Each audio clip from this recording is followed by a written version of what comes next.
The vehicle I'm driving is a 1970. The first 5 characters of the VIN are JS29U. Standard equipment on this model is a molding group, overhead consolette, leather front bucket seats, and a dress-up rear finish panel. What am I driving?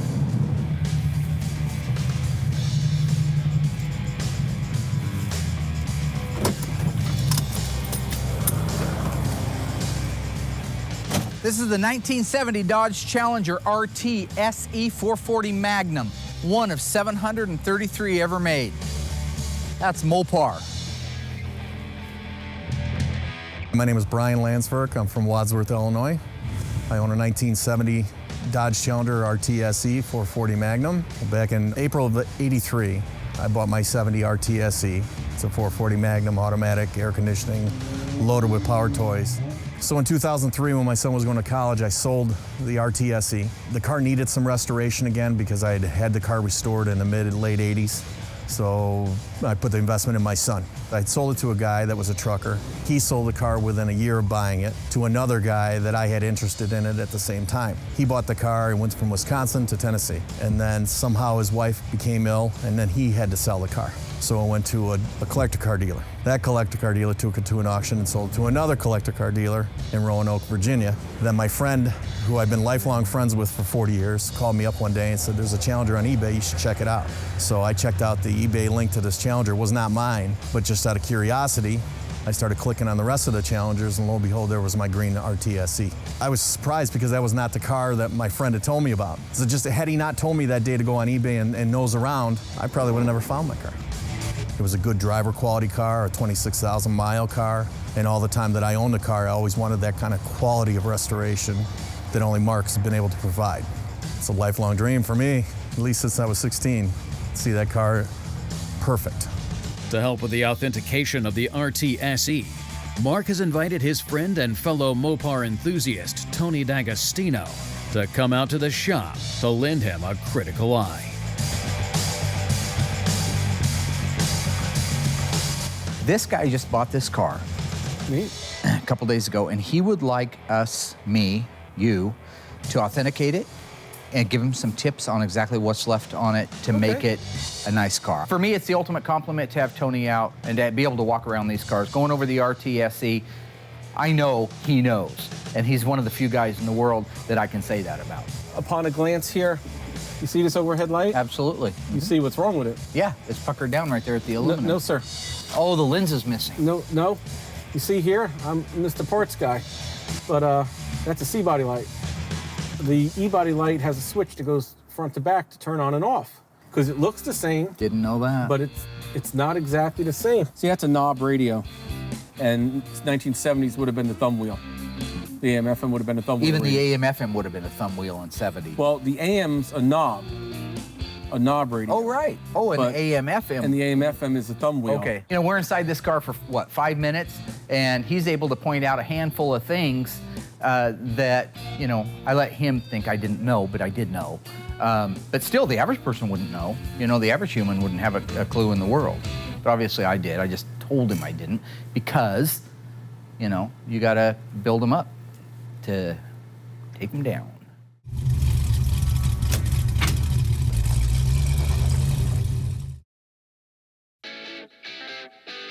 Does it have a speaker fader switch on the heater control? On the heater control? Yeah, on the heater control panel. If it has a rear speaker, there'll be a fader switch there. Oh, no. Okay, no, so no. Originally it was just a 3-speaker dash car. Right. I thought that when you got the 3-speaker dash that you automatically got the fader. Maybe that's not true. Fader's for the rear. Right. The 3-speaker dash came standard with the 4-speaker system. I don't think you always had to get a rear. Oh, might not. I don't think you always had to get a rear. What if it's convertible? There was no rear speaker. But you could still get a 3-speaker dash. Yes. Right. So. Right. Probably wouldn't see too many rear defogs on a convertible either. That's where the power top That's exactly where it would go. That's right. What was the first name for the slapstick shifter from Chrysler? You got me. Okay. Absolutely no idea. The very early 1970 cars did not say slapstick. It was blank. I've seen that. Okay. And looking at an old original television commercial for the Dodge Challenger. Sheriff Joe Higgins was in there, pulled somebody aside for driving a race car. Violation City Ordinance 11-14, operating a racing type vehicle inside the city limits. Oh, Arthur, this is the new Dodge Challenger RT. It's not a racer. That was their. I remember. Stick. Oh, Okay. I love that. Those were great. The driver's going, it's not a race car, officer. He's like, what kind of mirrors are these? Racing mirrors. Racing mirrors. What kind of tires, them, boy? Optional polyglass GTs. Racing tires. Them stripes, them, boy, what you call those? Racing stripes. What kind of hood pins are these? They're Racing hood pins. What kind of shift is that? Well, that's a speed stick shifter. No kidding. Put that doohickey in that, boy. That's the optional speed gate racing shift. I've seen those commercials and never picked it up. It said it. But it didn't actually have it in the Nope, lens. it wasn't like printed, that. not on the lens. A speed stick, like the antiperspirant. Yeah, That's great. awesome. Looks like you got some work cut out for you under the hood. There's a lot of things wrong underneath here. I was looking at it a little bit earlier before you showed up. Did you notice the hardware for the grill? Yes. These are the wrong bolts. They never used a flat tip screw right here. This screw should look exactly like that screw. These should be black. That's correct. There's all kinds of little problems, so I'm gonna write those down. Latch is painted, Latch is springs painted, springs painted. Those are supposed to And be the natural color. Secondary latch and secondary striker, they're both painted. They should not be painted. Asking what I see, one thing I see is, You recognize the hood. yes, there's no crush ribs here. When was car built? Let's see, A28. 8/28, October 28th. Yes, So sir. anytime before January, December, January, this would be correct for 1970. Federal law was they had to have crush ribs. Right. Starting January 1st, January 1st, 1970 right. for the model year. Right. But there was already a quantity of hoods that were already made. I have an original paint Survivor 70 Challenger RT with a rally hood, and my car was a February build. It doesn't have the crush ribs.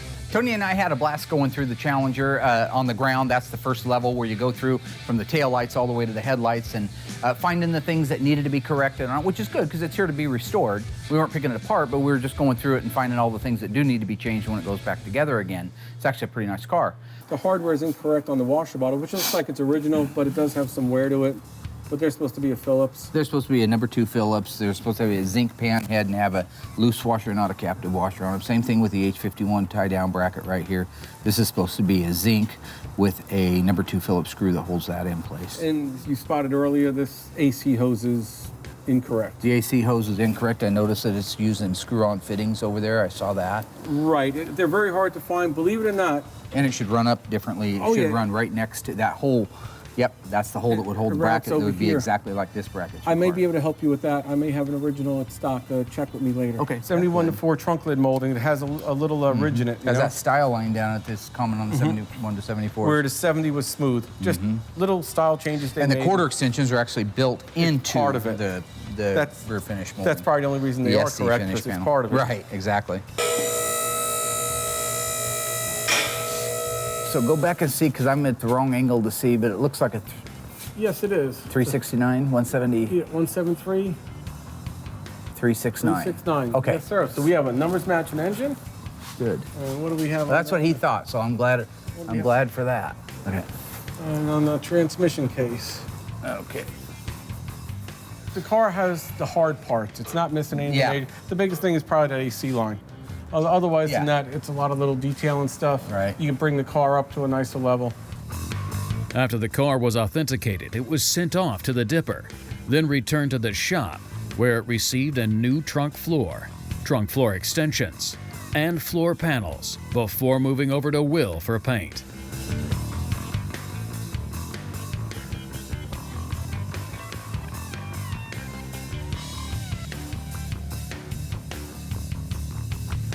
So right now in the booth, I have Landsberg's 1970 Challenger. This is the one that's the SE, gets a small rear window in the back. It's a pretty cool car.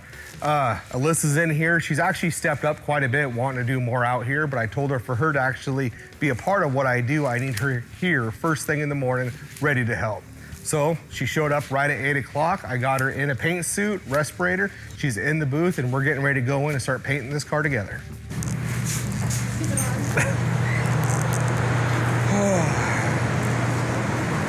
If it was a pre-paint, you could paint it. Old Alyssa, you know, she probably wasn't gonna pay attention much, and it would be hard getting her to actually understand what we're doing. But just the fact of her showing up at 8 o'clock in the morning speaks volumes. So I think she's here, she's focused, she's ready to actually learn what I do, and I think we're gonna come out great on it. Can't mess it up too bad? Yeah, you can. Oh, okay.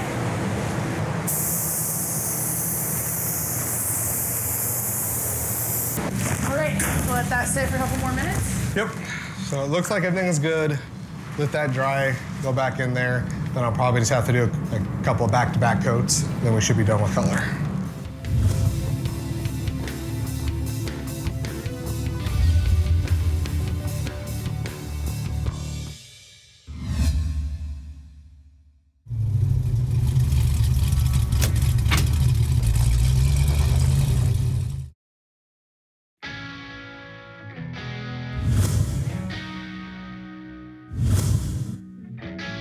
All right, so now that I got our 1970 Challenger SE over to Dave, I took it off the whirly jig, put it on the bin pack, got that wrapped up. Now this week, I went ahead and went through and got the hood scoops, all the little parts and pieces that he usually gets later. I went ahead and got them done now.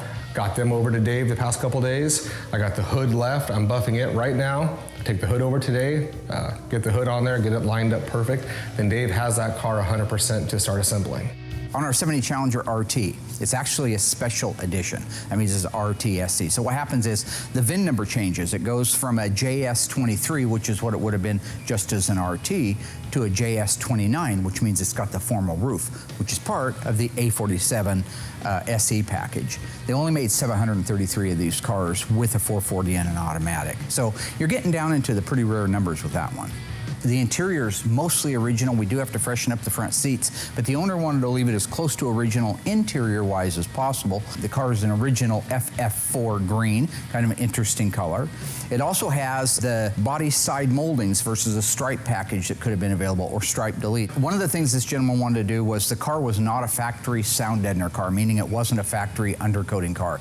So what Will did was he emulated the original look by painting the bottom of the car the actual gray color that the dipping primer would have been, and then just oversprayed it, let the overspray hit it. So when you look underneath this car, it's pretty darn close to the way it would have started life back in 1970. I think that what's going to happen when we're done is he's going to have kind of a mix of the correctly done, beautiful exterior of the car under the hood, but on the interior, there's a lot of original DNA. And I think because he has so much history with it, the owner, he wanted to keep it that way, and I understand that.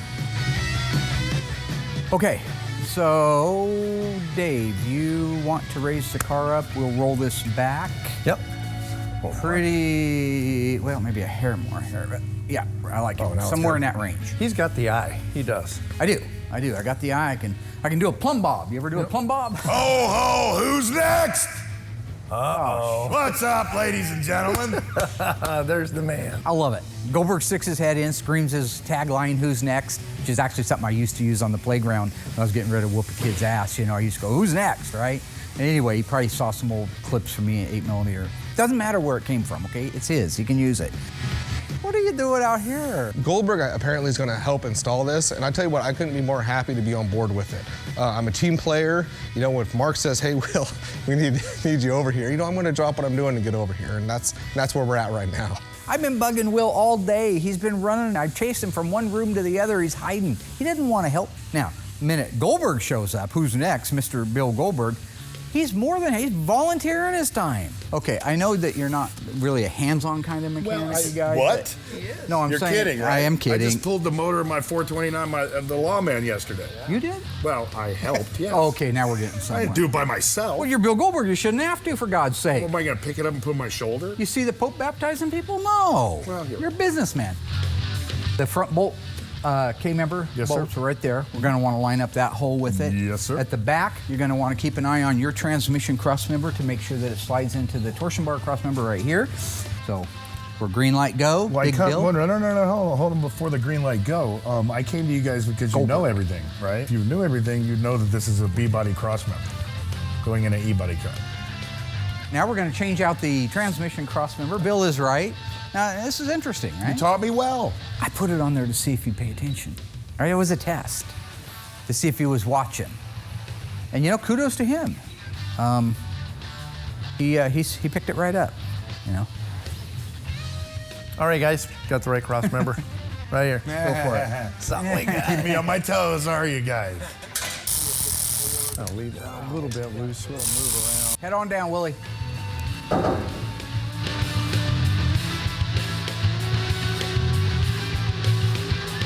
Yeah, that's looking good. Looking good? I think you're good, Willie. Good over here. Yep. perfectly good. So far, so good. I got to actually physically work with Goldberg on a car, which we haven't done that. We've goofed around a lot, and he says it, but he actually got in there and gave us a hand. Helping install that engine was very rewarding. I very much like the individuality that Mopar collectors, owners bring to the table. It's something different. I love having Goldberg out. He's a great guy. He's got a great sense of humor. He's very much like myself. We seem to have certain areas that we are like we're always showboating or whatever. Yeah. Will, you want to grab some grub before we head out? Let's do it. We're going to grab some grub and go have a little lunch. Having him up here is more like having a friend or a brother out here from somewhere, you know. His help on the car we could have done without, but I will say the fact that he was there to help shows that he's a team player. Yeah. So now you know what he's doing now, right? He's being me, right? I invented it. I invented the move. Now he's stealing it, right? So that's fine. Yeah. No.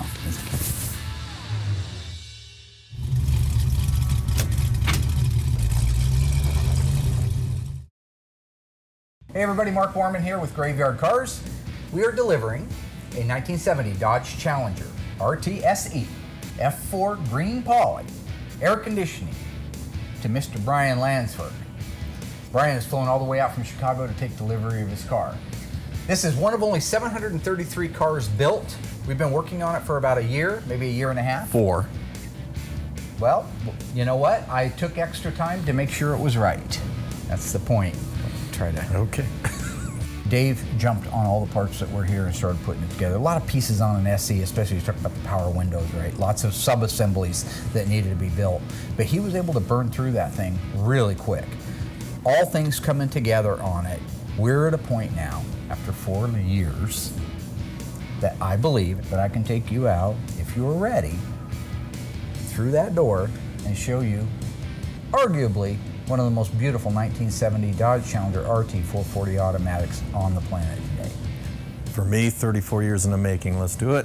Can't wait. Let's go do this thing. Here we go. Okay, this is yours. I think the car's amazing. It is over the top. It is more than I had ever expected. I knew Mark did good work. I knew I was sending it out here for this type of restoration, but I just never expected what I saw today. Been a long time, buddy. 34 years of dreaming. Absolutely. 10 times better than what I remember. It is really over the top. That is the most beautiful. Will, great job. Phenomenal job laying out the paint on that. Absolutely beautiful. Awesome, Will. First car, first girlfriend, it's first love. That's kind of how this car is with me. It's a love affair with this car. I knew when I got the car it was something special, and has remained something special for me all these years. We used your original SE trim panel, your original taillight bezels, because they were mint. They were just absolutely mint. The exhaust system is a brand new, accurate exhaust system, so it's a replica of the original. It's cold rolled steel. Everything's the way it's supposed to be back there. Look at your back window trim, how beautiful everything came out and laid in. Getting this roll and getting this stuff, we actually had to do it twice to get it right. That's the way you're supposed to do it. That's the padded look you're supposed to have across the back of the SE. Use your original medallions. These are not the reproductions with the screw in the middle. Those are all your original pieces. I painted those too, Mark. What's that? I painted those. Did you? Yeah. I taught you how, right? No, you actually insulted me because I couldn't pick out the red, white, and blue correctly. Well, you had a Hemi orange, so yeah. No, I didn't. Last time I checked, I don't think the Star Spangled Banner is the old Hemi orange, white, and blue, right? Just got your original quarter windows. You know how you can recognize that? Oh yeah, Cat B's in there. That's the original body side moldings on there. This, to me, is one of the sleekest, most under-announced engines in the world, because the 440 Magnum is probably, arguably, the workhorse of all the Mopar lineup, absolutely. They talk about the six-pack, talk about the Hemis, but the 440 Magnum was a durable workhorse that seemed to probably still ran 6 months after the car was built the way it did when it was new, unlike a six-pack and a Hemi, which you're constantly adjusting stuff on. As I'm walking around the car, I'm thinking, this is a car now that 34 years of waiting, I can take it to one of the shows, and this is the car that's going to score 95 or better. That's been my dream. I wanted it to be my jewel, my centerpiece. My love for this car has allowed me to bring it to Mark and do that. And now that it's done and completed, I'd like to take it and show it and have it judged and show Mark's work and my affection for the car and share it with as many people as I can. So So you notice that these are your original ones. It's impossible to find NOS ones. So we cleaned them up. We did the best we could with them. They're not absolutely 1,000% perfect, but we talked about that. Right. The trim just got back, I think, last week on it. So we had all the stainless steel, which there's a lot on an SE. Got your back of hood molding, back of fender molding, your stone guard moldings, belt, quarter belts, reveals, flip top gas cap. Now, I didn't look at your broadcast sheet. Is that on there? Yes, sir. Absolutely. Yes, sir. That is absolutely a beautiful car. Guys, you are the dream team. Dream makers. Awesome job, fellas. Absolutely beautiful. Amazing. I just wish this color green was certainly not my #1 color. Everybody likes the reds and the blacks and the yellows, the high impact stuff. Plumb crazy with Mopar fans. But it was just such a nice car, and at the time at 16 years old, I wasn't going to be picky because my dad and brother helped me get this car bought. The options were a lot better than some 16-year-olds I went to school with, so I didn't complain about the color. All my family members that were a part of me getting this car were here to see this right now. I understand about that, my friend. You know I do. Once Mark's done with all the fine-tuning and finessing and whatever he needs to do to finish up the car and its final shakedown drives, I got a spot in my garage, just waiting. A car cover and a nice warm garage for it to sit in Illinois now. Right. Go ahead and take a look inside. Man, I know it was pretty nice to begin with, but that's what it would have looked like in November of 1969 when it was sitting on the... Looks brand new, smells brand new. Yeah, I know, I love that. Certainly not a daily driver. It's gonna go to shows, gonna go to events. I didn't put in a lot of miles on the car when I bought it years ago. I'm lucky if I put 2,000 miles on it. It'll probably be maybe a few more now, but not a lot more. Graveyard cars, baby. It's what we do. Absolutely. Just a jewel. You've got to be just so stoked to get this home for the kids. Now, as your son, he gets this car, right? Plays his cards right. If he's a good son. That's a long time from now. I think it should stay in my family. My son has his eye on it. He's hoping someday he gets it if he does what he's supposed to do. Maybe someday. But for right now, I'm going to enjoy it. I'm going to enjoy it for a good long time. How old is he? He's 32. Oh, okay. So he's got to wait. Is he working with you at the car lot? Uh-huh. Mm-hmm. Wow. So we just had a few things. That's why we're not going to go out and drive it today. It's number one, the weather is not very good for it. We still have to get the wheel alignment done on it. A couple little things under the hood that Dave wanted to get done. But to me, right now, the most important thing is that because of your time schedule and ours, we definitely wanted you out here, and I wanted to see that look on your face when you got your car. And all you guys. Thank you. Terrific. I'm so happy. I'm entirely grateful to Graveyard Carz, Mark, crew. They have done everything I've imagined and more to put my car back on the road and give it back to me. A few days away from my birthday, and I never imagined I would be getting my car back as a birthday present. It's just, there's no words for it really that I can explain to you. The emotions are too much. I'm just extremely grateful to them. Brian, thank you, brother. Thank you, Mark. Wish your pop and brother were here, but I know they're up there, and they're probably up there with my mama right now looking down on us, so it's all good, man. It's all good. Thank you. You're welcome. Well, listen, I'm going to run you back to the airport. Ready to get something to eat? You bet. Let's do it. All right.